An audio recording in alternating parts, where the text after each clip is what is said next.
বিসমিল্লাহির রহমানির রহিম। আসসালামু আলাইকুম ওরহমতুল্লাহি ওবারাকাতুহ। সবাইকে জানাই ঈদ মুবারক। দয়া করে সম্পূর্ণ ভিডিওটি দেখে মন্তব্য করুন। আজকের আয়োজনে যা থাকছে: তাবলিগ জামাতের আন্তর্জাতিক প্রচারণা। পরিবেশনা করছি আমি আসাদুল্লাহ ফকির। তাবলিগ জামাতের উৎপত্তি। প্রতিষ্ঠাতা মোহাম্মদ ইলিয়াস কান্দলবী রহমতুল্লাহ আলাই এমন একটি সংঘবদ্ধ আন্দোলনের প্রয়োজনীয়তা অনুভব করেছিলেন, যার মাধ্যমে কুরআনে নির্দেশিত সঠিক কাজ ও নিষেধকে বাস্তবায়ন করার একটি দল তৈরি হবে। ঠিক যেমনটি বাস্তবায়নের স্বপ্ন তার শিক্ষক দেওবন্দের রশিদ আহমদ গাঙ্গুহি ব্যক্ত করেছিলেন, যা ধীরে ধীরে তাবলিগ জামাতের বর্তমান এ রূপ নেয়। 1926 সালে মক্কায় তার দ্বিতীয় তীর্থযাত্রায় হজ তিনি এই আন্দোলন বাস্তবায়নের মূল অনুপ্রেরণা পেয়েছিলেন বলে জানিয়েছেন। জানা গেছে, প্রতিষ্ঠার সময় তিনি তার পাণ্ডিত্য, বক্তব্য, দক্ষতা বিষয়সমূহ নিয়ে নিজের মধ্যে অনেক সীমাবদ্ধতা অনুধাবন করেছিলেন, তবে আন্দোলন বাস্তবায়নের দৃঢ় প্রতিজ্ঞা ছিলেন। শুরুতে তিনি এক গুচ্ছ মসজিদ ভিত্তিক ইসলামী পাঠশালা বয়স শিক্ষা বাস্তবায়নের চেষ্টা করেছিলেন, যাতে সনাতন সংস্কৃতির আগ্রাসনের মুখোমুখি মেওয়াত অঞ্চলের অশিক্ষিত দরিদ্র মুসলমানদেরকে সঠিক আকীদা ও ধর্মচর্চার শিক্ষা দিতে পারেন। তবে কিছুকাল পর তিনি অনুধাবন করেন যে এ পদ্ধতিতে বেশ কিছু নতুন ইসলামী পণ্ডিত তৈরি হলেও কোনো ধর্মপ্রচারক তৈরি হচ্ছে না। এই ধর্মপ্রচার আন্দোলন শুরু করার জন্য ইলিয়াস রহমতুল্লাহ আলাই মাদ্রাসা মাজহারুল উলুম তার শিক্ষকতার চাকরিটি ছেড়ে দেন, যাতে মুসলিমদের আত্মশুদ্ধির কার্যক্রমে নিজেকে পুরোপুরি আত্মনিয়োগ করতে পারেন। অতঃপর তিনি দিল্লির নিজামুদ্দিন এলাকাতে চলে আসেন এবং 1926 বা 1927 সালে আন্দোলনটি শুরু করেন। ইসলামের প্রাথমিক যুগে মুহাম্মদ সাল্লাল্লাহু আলাইহি ওয়াসাল্লাম যে পদ্ধতি অনুসরণ করেছিলেন, আন্দোলনের কর্মপন্থা নীতি নির্ধারণ করার সময় ইলিয়াস রহমতুল্লাহ আলাই তা থেকে অনুপ্রেরণা পেয়েছিলেন বলে জানিয়েছেন। স্লোগানটিকে সামনে রেখে তিনি আন্দোলন শুরু করেছিলেন। উর্দুতে হলো আয়ে মুসলমান ও মুসলমান বানো। তার অর্থ হলো, হে মুসলমানগণ, সত্যিকারের মুসলমান হও, যা প্রকৃতপক্ষে তাবলিগ জামাত আন্দোলনের মূল লক্ষ্যকে প্রকাশ করে আর পূর্ণ জাগরণ ঘটিয়ে সর্বক্ষেত্রে মুহাম্মদ সাল্লাল্লাহু আলাইহি সাল্লাম জীবন পদ্ধতি দৃঢ়ভাবে অনুসরণ করে সমগ্র মুসলিম সমাজকে তার আমলের ন্যায় একত্রিত করাই তাদের মূল উদ্দেশ্য বলে দাবি করেন।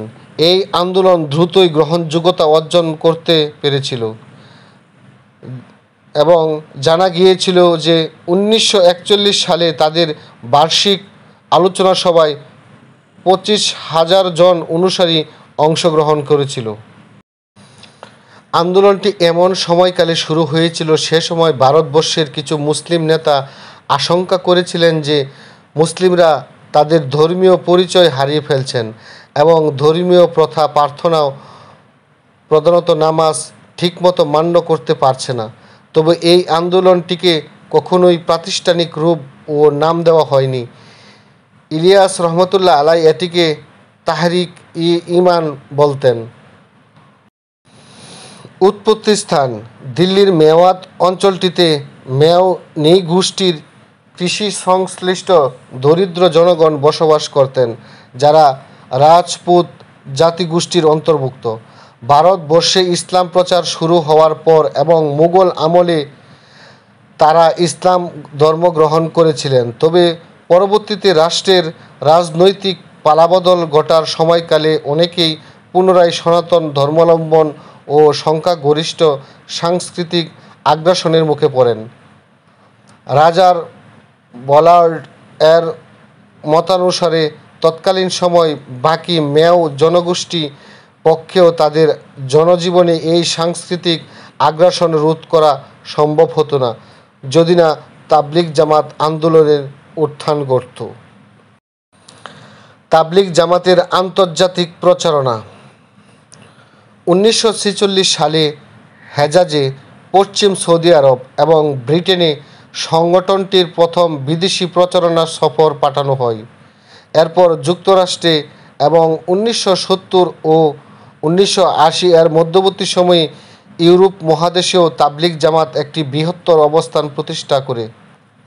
1960 এর দশকে এটি ফ্রান্সে কাজ শুরু করে এবং 1970 থেকে পরবর্তীতে 2 শতকে এটি লক্ষণীয়ভাবে প্রসারিত হতে থাকে।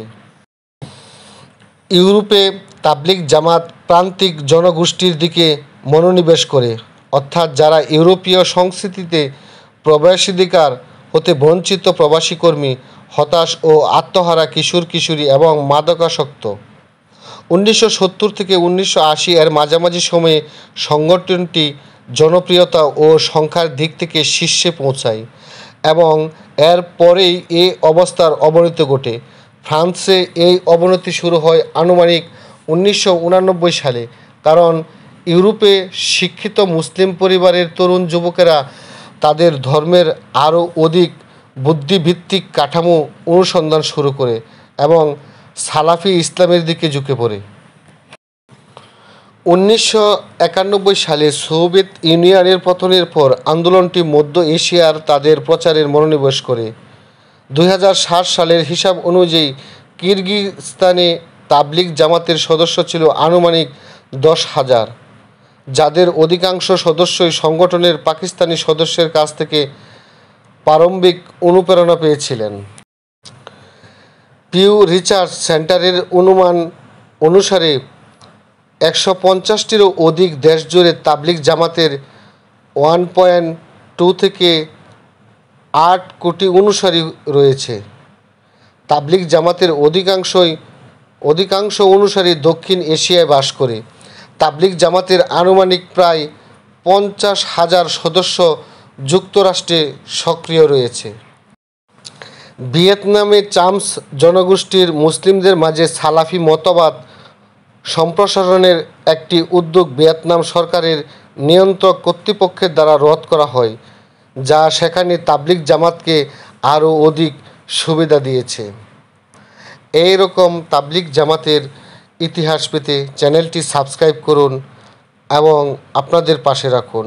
বর্তমান তাবলিগ জামাত নিয়ে যে দ্বন্দ্ব এবং বিরোধিতা সৃষ্টি হয়েছে